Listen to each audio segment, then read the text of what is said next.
Hey guys, Jesse here, and I promise I'm not trying to make just exclusively bass videos recently, but for whatever reason, the opportunity to make more has just continued to fall into my lap. First there was the neck replacement, and then my buddy wanted his guitar fixed up, and I thought I'd make good content, and now I have laying before me a new bass guitar. Um, Basically, I wanted to get a new or another short scale bass. I first bought a short scale bass a few years back. It was that Ibanez Micro, and for whatever reason, man, it's just like it always happens. It plays real nice in the store, but once you get it home, it just sucks. But I had real buyer's remorse with that thing, but I kept it for a little bit. But in the end, I just really didn't like it. I didn't like how it sounded. I didn't like how it felt. And I ended up giving that to my nephew who wanted to learn. So, yeah, haven't had a short scale bass in a really long time. And, well, I went back on the hunt for a new one. And it was kind of between a few different models. I wanted to really stick with Fender and or Squier, just because those are the guitars I like.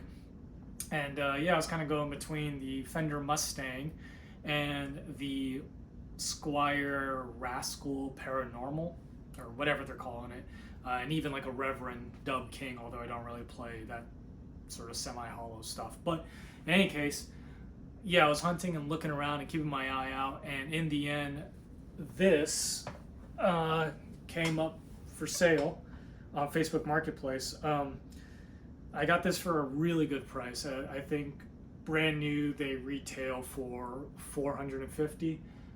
And I got this thing for $375. The lowest price I saw on these on Reverb was about like $350, but they were all local pickup and also in Arizona. So yeah, didn't really feel like driving that far. But yeah, there's a local guy selling one of these and in the color I wanted. I just realized I dressed for the occasion too. Didn't really mean to do that, but in any case, this color, shell pink, was or is a web exclusive, so you can only really get this new straight from Fender. A couple things about this is, yeah, so it's short scale, meaning the neck is shorter, but it's also a string through just because of the style of this sort of Mustang bridge, as you can see. Which means that you can't buy short scale strings for it, which is really annoying. You have to buy medium scale strings, which are pretty uncommon. And the strings I wanted for personally were flat wound, so I got a couple of those. I got some D'Addario strings, but I feel like they're the only ones that make medium scale flat wound strings that are at least easy to find.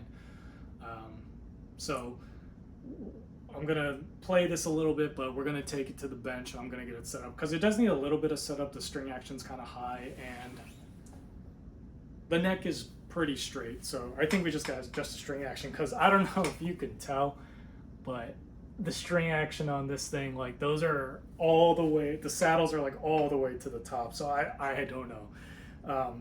It still has like, the plastic obviously on everything, so apparently the guy bought it on a whim, played it for like an hour and decided he didn't like it. So this is pretty much brand new. I mean, it's completely untouched. It's got like no flaws or anything. And this is the color I really wanted. I really wanted this shell pink.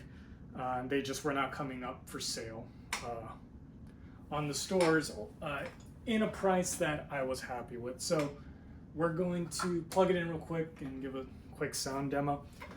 Then we'll take it to the bench, I'll set it up, and then we will see how this thing sounds with flat wounds. Just a couple observations on this thing. Well, it feels real nice. I'm not a huge fan of Squier stuff, just because the Squier, I don't know, when it comes to like Squier and say Epiphone, like these like, I guess, secondary brands of the bigger guys, the quality control can kind of be all over the place. I have played really, really nice Squiers, and then I'll play the same exact Squier from the same line, and it'll just be worse. And it doesn't have to do with the setup, it's just like the finishing on the frets, etc. This one is really nice. Like, they did a really good job. It's got a gloss neck, which I may or may not sand satin like I like, but I'll deal with it until, you know, I come to a decision on it. And then the other thing I typically have a problem with Squiers are the pickups. Typically the pickups are they're just not good. They sound like okay, you know, or they sound pretty good upon like first playing it, but then for whatever reason when you start to do more with it, you find the little spots where the pickups just aren't happy playing, say, the higher registers or something. Just my experience with Squier. I know other people have different kinds, but whatever. But these pickups are apparently like their own kind of thing, and they're pretty good. They're two big fat humbuckers, so we're probably going to get a more like Gibson sound out of it. You got your three-way switch here, and volume and tone, real simple, which is how I like it. And yeah, I mean, the styling of this thing is great. I don't exactly know what makes it, I'll be honest, I don't know what really makes it paranormal. I don't know what this body shape is, and I don't know what the rest is like. I don't know. But apparently it's like a mix of different bodies and parts, etc. I think what's actually really interesting about this thing is that the headstock is actually different from a regular Fender and or Squier. This part right here is usually like kind of notched in like that, but this is like a wholly unique headstock as far as I know. I mean, I'm sure someone will correct me. Aside from that, everything else on this thing feels really good, feels really quality, and of course it is a beautiful, beautiful shell pink. So let's hear it. I already tuned it up. No, of course, it was out of tune. So going through a Rumble 500, just everything on that flat, and we're just gonna go tone all the way up, both pickups.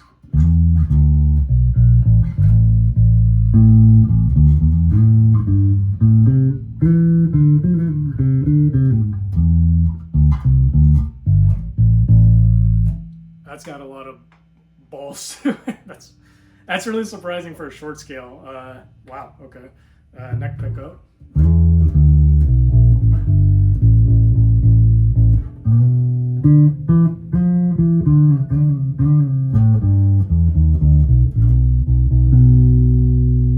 Yeah, that's got sort of that mudbucker sound that I saw reviews on talk about, so that's really cool. Quick observation, the things I actually don't like. I don't like that the pickups have Squier on it. That's a little goofy, man. Like Squier. Yeah, I don't know if that was wholly necessary. Kind of wish those were just blank. And then the inlays are a little weird. It's something different, don't get me wrong, but it just looks a little funky to me. You've got the dots down here, then the two like normal, then the rest of the dots are up there. So I don't know how much I dig that. It just looks like wrong. Kind of just wish they were in the center. But that's really no big deal. Bridge pickup.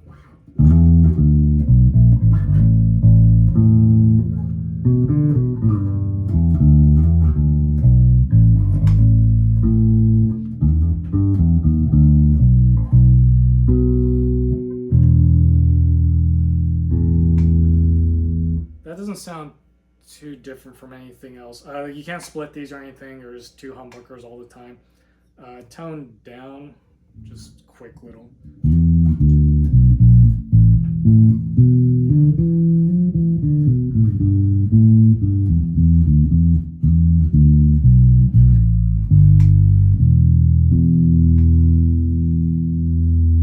This thing is loud, man. Humbuckers are usually, so that's really cool. It sounds great.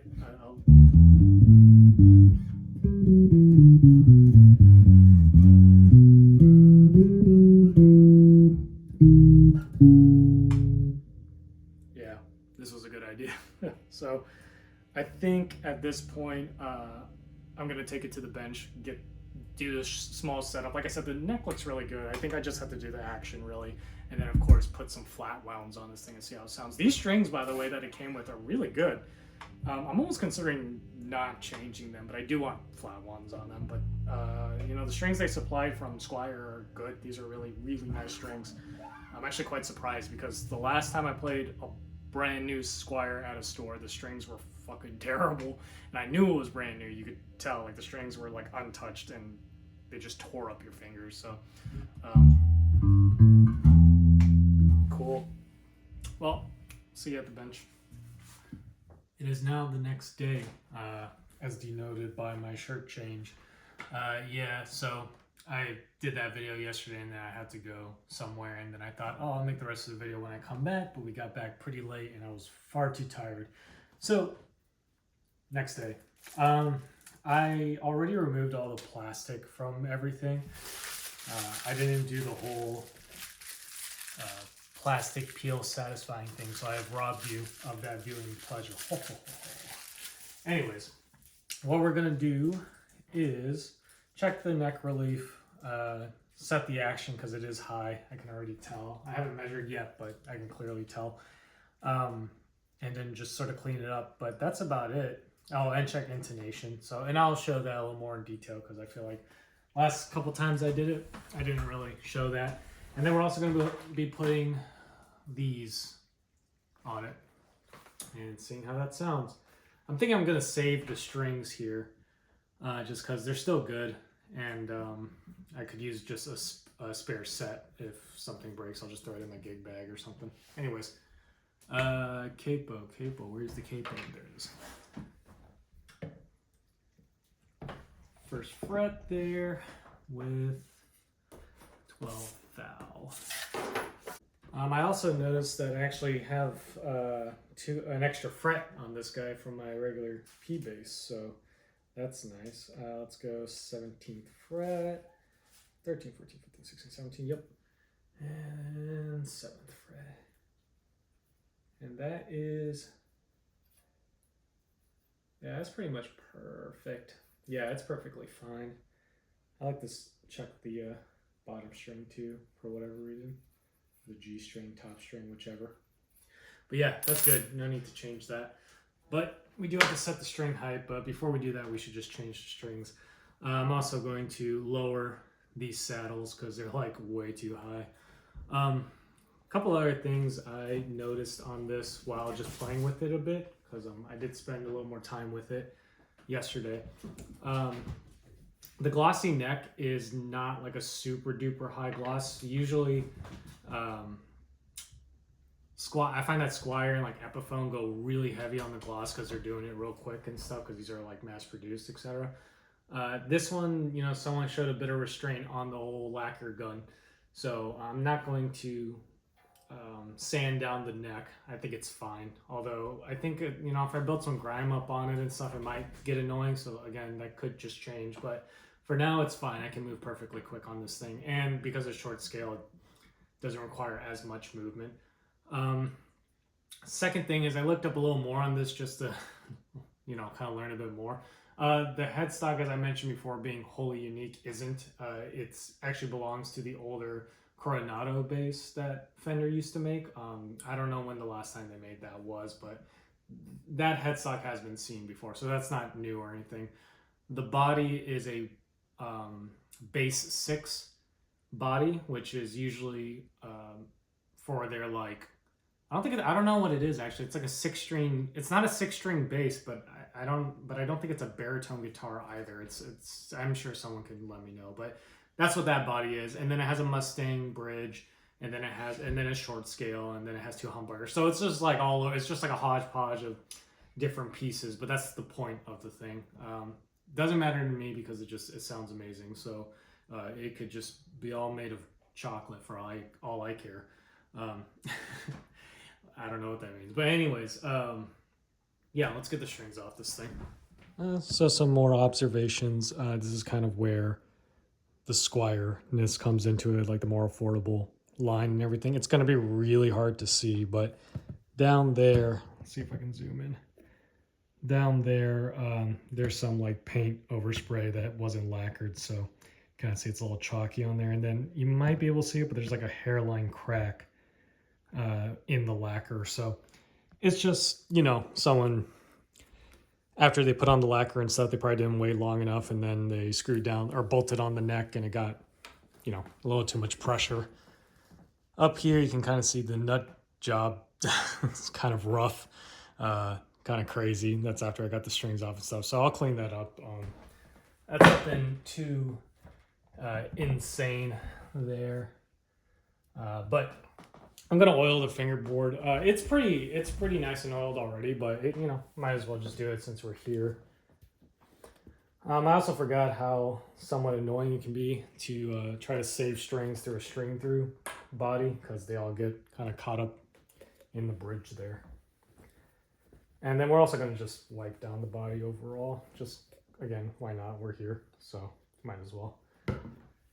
Murphy's oil soap there. Ooh, too much. Again, the fingerboard looked all right. Don't know if I really need to do this, but I might as well, since, again, I'm here. Get it nice and clean and smelling decent. The guy that I bought it from, clearly he smoked, but this doesn't smell like smoke at all. So he must either not smoke inside or smoke near his guitars or whatever. But I really appreciate that. I really hate buying, well, anything really from smokers, just because, you know, I don't really have anything against smoking necessarily, but that stuff just reeks, man. Smoke just sticks to everything, your hair, your clothes. And for whatever reason, guitars just seem to soak up that smoke smell like no other. But this one, perfectly fine. It's also because he didn't own it very long, so probably didn't even have time to absorb all that gunk. And then for the body, I mean, it's pretty clean, so I'm just going to do a small wipe over it. Yeah, I don't know if this is wholly necessary. My cat just knocked the tripod. Hopefully I didn't mess up the video too much. He's a little hyper right now. So I got the strings pulled through the body. Just a little tip, I guess.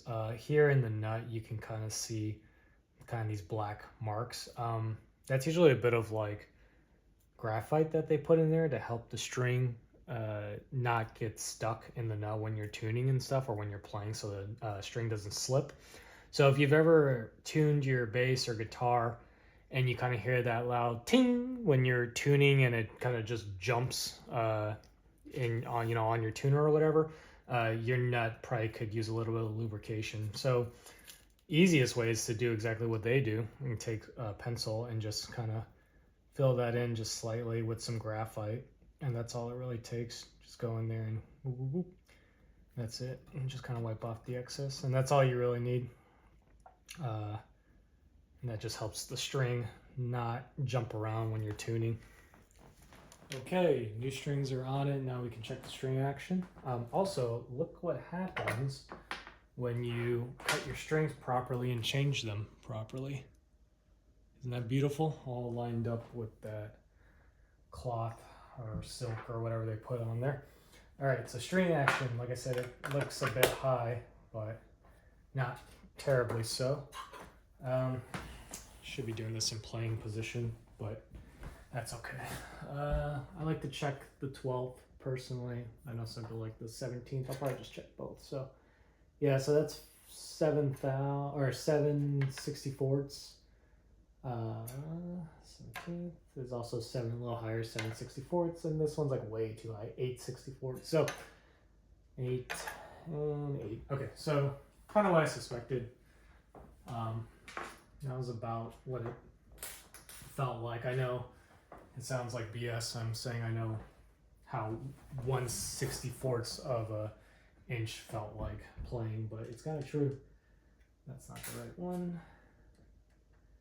That's the right one. All right. So you can lower, by the way, you can lower these saddles when the strings are under tension. You just can't raise them because you're adding more tension that's already there. So what is this one at again? 7. So we need to do quite a bit. So let's get them even first. And I'll measure. Well, I know I have to go down, so just come down a bit. Sorry, this is just a miraculous or a magnificent view of my head. I have to get down to check that. Tune up. To Frank, you guys see that? Let's see. Yeah, you guys can see that. Okay. Toony. The intonation on this, just from the eyeball, and it looks all right. So I don't know how much I have to touch that. But like I said, if I do, then I'll film it some more. I won't go lower than that. It's at 6/64. So at this point, I think the guy setting up the guitar at the Squier factory would call that good. I don't know if the previous owner messed with these saddles. I mean, like I said, these are all the way up, so I doubt whoever was setting it up at the factory would have done that, but it's possible they did. Just because when you get one of these new, that's the first thing you can adjust real quick without having to stick a tool in the truss rod or take it apart or anything. So they may have set it kind of high on purpose. And that is almost there. It's just slightly above 5/64. So I'm just gonna go half.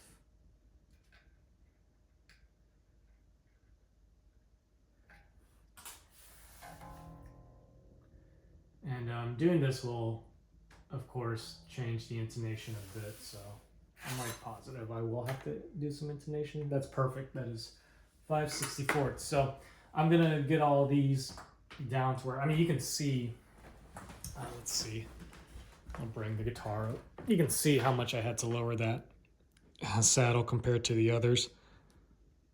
So probably gonna do the same for the other ones, but yeah, I'm gonna knock that out, then we'll move to intonation, and then we will see how this thing sounds. All right, I got the string action all happy, and now we're on to intonation. I already checked to see if this was well intonated already, and it's not, so I've got it tuned up, and then I hit the 12th fret, and it's a bit sharp there. So we're gonna have to move the saddle here. If you're doing this yourself, you're gonna be adjusting this screw here to move the saddle, and an easy way to remember is if it's flat, move it forward, so flat forward, and if it's sharp, go the other way. I don't remember the rest of the setting, but if it's sharp and you got to go this way, make sure to detune first, get a little bit of tension off the string because you're making the string tighter by moving it that way, and it's harder to work against the string anyways. But you don't want to accidentally damage your string or, worst case, snap it. So I've got enough tension there to, actually, I'm not gonna put my head in the way, to move that saddle, and the screws are underneath here. Use the correct screwdriver, please. Do not strip your screws. We're just going to move that saddle back a bit. I'm just already guesstimating, you know, you're gonna have to go back and forth, so, but it needed to move quite a bit, I feel. Get it back up to pitch.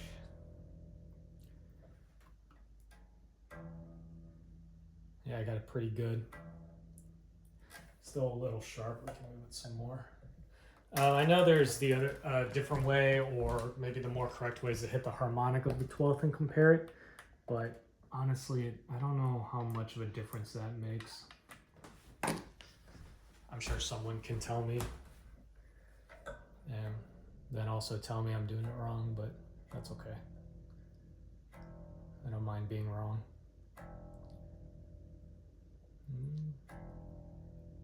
Go.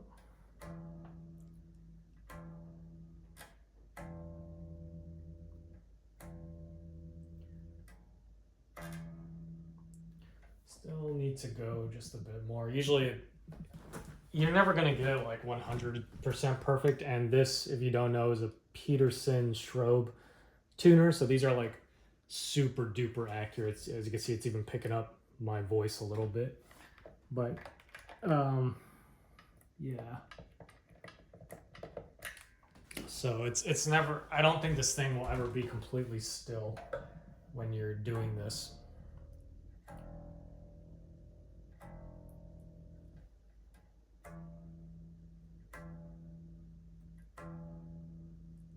I'm gonna adjust it a little bit more, but that would usually be good enough, just again, because it's never gonna be still.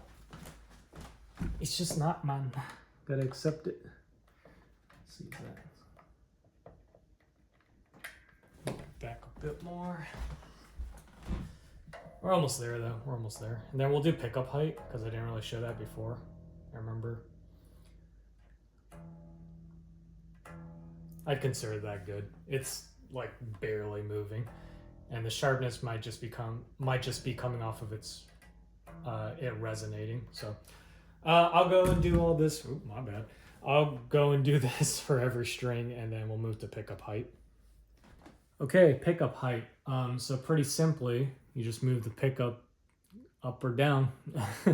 I think some people don't realize you can move the pickups up and down, but yeah, it's part of the setup.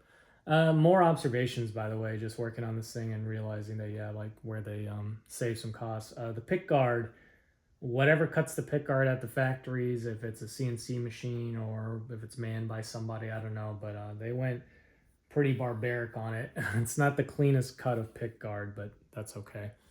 And then again, just some of there's small little paint imperfections and stuff. But I will say that this bridge and stuff is a nice construction, and the movement of everything is really good. So this isn't like the cheap thin stuff that we saw years ago. They've really improved their quality. Anyways, that's beside the point. So let's talk about the pickup height again. So if you find that your bass or guitar or whatever is like really quiet and you find yourself needing to crank up the volume more often than not, your pickup has probably sunk a bit and they're not close enough to the strings. And then you just simply move them. However, you don't want to get them too close to the strings, because what will happen is the magnets will actually slightly pull the string towards them as you play if they're too close, and pull you out of tune. So when you're doing bends or playing hard or whatever, you may find that something's just a bit off and you really don't want that. If they're too far away, then of course not as much sound. So it's pretty simple. For the bass, at least, you want the pickup to be about 3 millimeter away. So I'm just using a hex key. They make these fancy gauges and stuff, but I find this is just fine. So this is obviously too far away. Of course, my cat decides to use a litter box, so one moment. You like ruining my video? Huh? Narf. Okay. All right, where was I? Yeah, pickup height. So anyways, 3 millimeters, right? So we're obviously too far away, and we need to raise this pickup. And I think this is one where if you tighten, it raises. Yeah, so these screws here, and usually they're just screws on the left or right. And if you find that your pickup has like completely sunken in and it just will not raise high enough, then there should be some foam underneath. In the case of the Warwick, there's a couple of springs, but that foam could be deteriorated or non-existent. Still too far. It should be a little less than 3 millimeter technically. So what I like to do is, and I'll show you, I like to get it to where the Allen key just raises the strings up slightly. So I'm just skimming it, right? So just skimming that string so we can come up just a bit. Yeah, hand-eye coordination, all good. And I'm almost there, still just skimming the string. And this is all a bit of trial and error, because when we do the other side, it needs to be a bit closer. It may raise this, so you can kind of see string being lifted up there. I think it's because of that screw there, that pole piece. So we may have to raise the other side, because once you raise the other side, the whole thing will come up a bit. So I'm going to do that. Let's see now. There we go. See how that string just barely lifts off? That's what I like to do. On the opposite side, I like to do 2.5. So that could come up.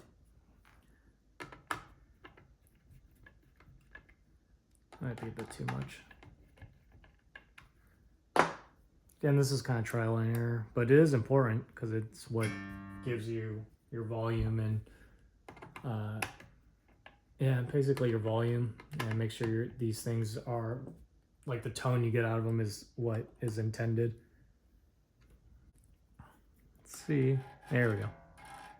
That's better. Okay, I'll do the back pickup and then we'll be back at the amp to see how this sounds. So this is future Jesse, here to correct something. I kind of messed up on the pickup height when I was doing it. I should have been fretting down the last fret and then measuring here with my Allen key. So I've now done that and the pickup height is correct. So yeah, fret here and then slide your Allen key or whatever gauge you're using under there.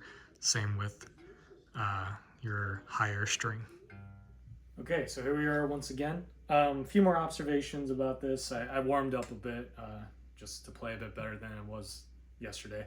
I find myself resting my thumb on the bridge pickup a lot, which I don't normally like to play on. It's just because of the body shape and the scale and everything. This is just where the P bass pickup normally would be, which is what I play like 90% of the time. So it's a bit of an adjustment to stay over here.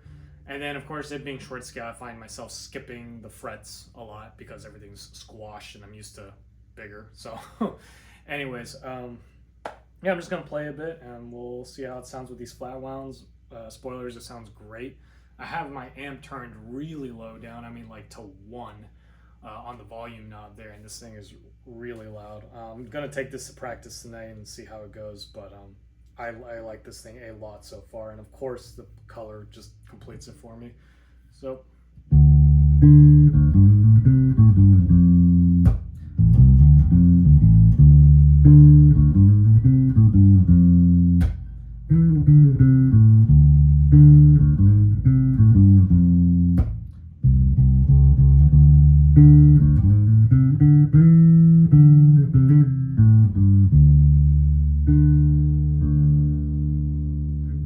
yeah, just sounds great. Bridge pickup, you know, you could do, it just sounds really good no matter what you do. Squier really knocked it out of the park with this thing, and I think when Squier does their own thing and doesn't try to like make a more affordable version of a Fender thing, it just comes out really nice. So I wish Squier would, I know this, it's all up to Fender, but I wish they would just do more of their own thing. So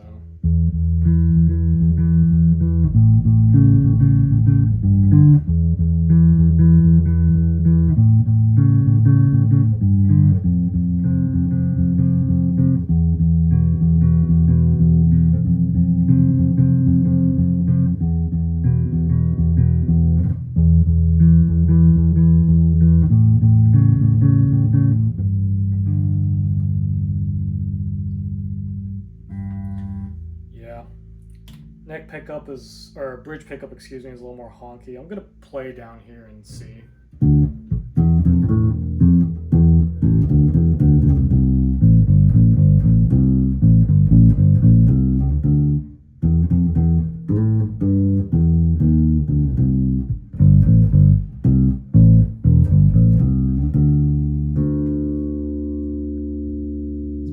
Sounding thing. The tone rolled all the way off, especially with these flat wounds. Sounds super woolly and like big and fat.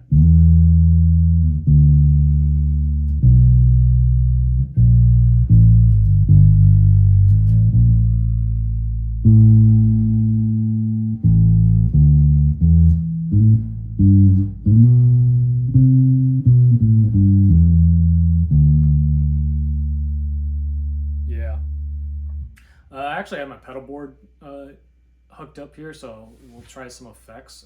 Let's just put a little bit of reverb on it.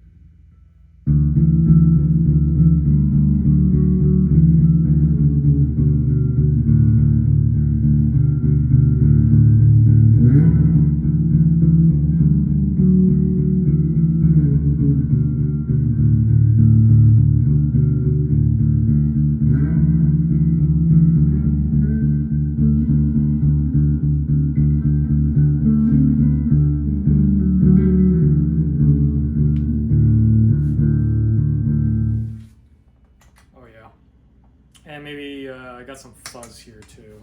I don't know if I have the settings quite dialed in for it, but...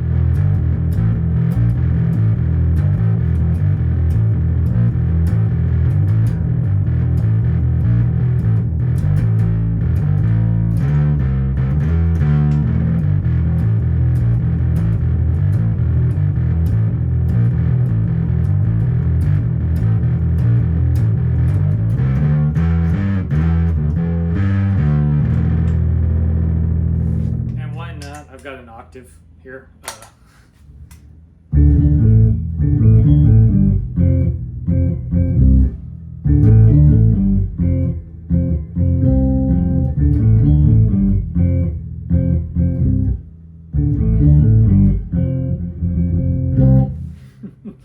So yeah, this thing is cool. I love it. I don't really play enough pick style. I'm not even gonna embarrass myself playing with a pick or even slap. And probably don't think slap would sound too great with the flat wounds. I mean, we can try. Let's see.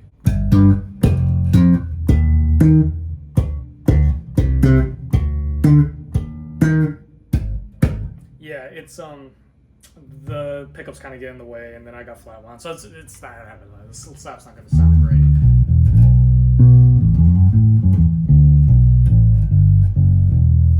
Anyways, I don't know. This was just a short video on this bass and setting it up and stuff, so not much else to say except I really like it a lot. I guess I would recommend it if this was like a review. Yeah, not much else to say. So I'm just gonna leave you with that. So thank you all for watching. I will see you guys next time. Bye bye.